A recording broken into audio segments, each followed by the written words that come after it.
ओम शांति। आज साकार महावाक्य 19/9/2025।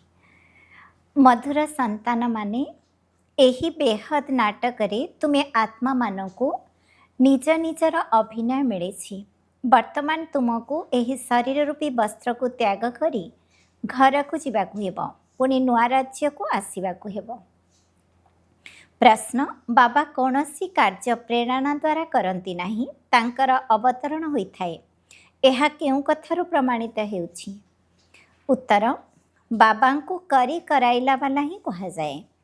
प्रेरणार अर्थ हेउछि विचार। प्रेरणा द्वारा कौनसी नुआ दुनियार स्थापना होई न थाए। बाबा पिलामानंक द्वारा ही स्थापना कराई थांती। कर्मेंद्रिय बिना तो किछि भी कराई परिबे नहीं।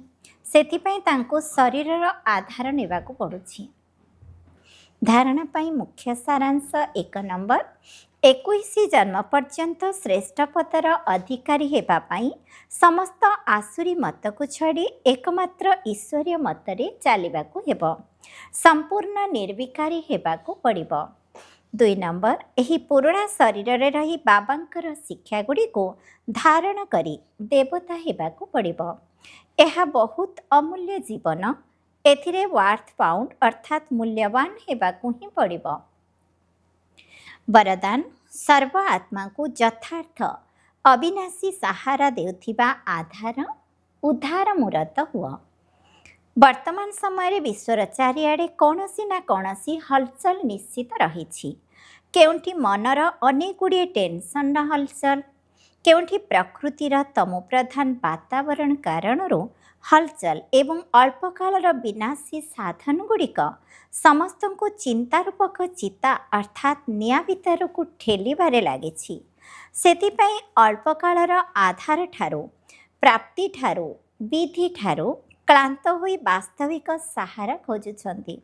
तेणु तुमे सब आधार उद्धार मूरत आत्मा माने सेमानंको श्रेष्ठ अविनाशी प्राप्ति गुड़िकर यथार्थ एवं वास्तविक अविनाशी सहारार अनुभूति कराओ।